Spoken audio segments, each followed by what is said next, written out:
কিছুমান কথা এনেই ইয়াত কৰ্মশালা পাতি এচি ৰুমত বহি ক'লে নহ'ব। শুনিবলৈ ভাল লগা বুঢ়ী আইতাৰ সাধুৰ কথা আমি বহুত শুনিলো। এই খোলা মুখৰ শুনি ভাল লগা সাধু কথাবিলাক সৰুতে যে আমি শুনিছিলো আইতাৰ মুখত, ককাৰ মুখত, তেনেকুৱা আৰু সাধু কথা এতিয়া কৃষকে শুনাৰ কোনো প্ৰয়োজন নাই। বাস্তৱ যিটো সেইটোৰ মুখামুখি হৈ তেওঁলোকক ফলপ্ৰসূ এক ব্যৱস্থা দিয়াৰহে মই ভাবো সময় আহিছে এগৰাকী মন্ত্ৰী হিচাপে, এখন চৰকাৰৰ দায়িত্বশীল এগৰাকী ব্যক্তি হিচাপে। বাকী বিচাৰ আপোনালোকে কৰিব। কৃষিমন্ত্ৰী পীযুষ হাজৰিকাৰ কৃষকৰ কৰ্মশালা এখনৰ কিয়দাংশ বক্তব্য শুনিলো। ভাল লাগিল কথাখিনি।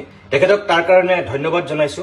আৰু কিছু নতুন চিন্তা কৰি নতুন উদ্যমেৰে কাম কৰিবৰ কাৰণে আগবঢ়াৰ যিটো তেখেতে পৰিৱেশ সূচনা কৰাৰ কথা কৈছে, তাৰ কাৰণে তেখেতক মই আগতীয়াকৈ অভিনন্দন জনাইছো। কিন্তু তাৰ পিছতে মন্ত্ৰী পীযুষ হাজৰিকাক মই এটা কথা ক'ব বিচাৰো যে কিছুমান শুনিবলৈ ভাল লগা কথা ক'লেই এজন মন্ত্ৰীৰ বা এখন চৰকাৰৰ দায়িত্ব কিন্তু শেষ হৈ নাযায়।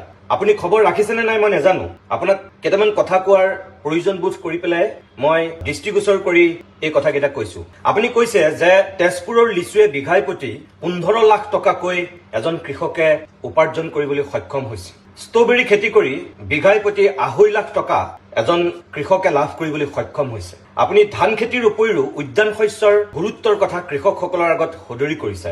নাৰিকলৰ কথা কৈছে, কেৰ্কেটুৱাৰ কাৰণে অসুবিধাৰ হোৱা বুলি সদৰি কৰিছে। এনেকৈ যিখিনি কথা কৈছে ঠিকে আছে, সেইখিনি ভাল লগা কথা।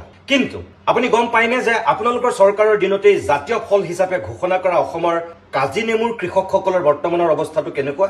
GI টেগ লাভ কৰিছিল আপোনালোকৰ চৰকাৰৰ দিনতেই। জাতীয় ফল হিচাপে কাজি নেমুক স্বীকৃতি দিয়া হৈছিল আপোনালোকৰ চৰকাৰৰ দিনতেই। আজি লেমন ভিলেজ হিচাপে যিখন গাঁৱক আপোনালোকে ঘোষণা কৰিলে তিনিচুকীয়া জিলাৰ ডিৰাক অঞ্চলত, সেই গাঁওখনৰ এজন কৃষকে এটা নেমু বিক্ৰী কৰি আছে 30 পইচা।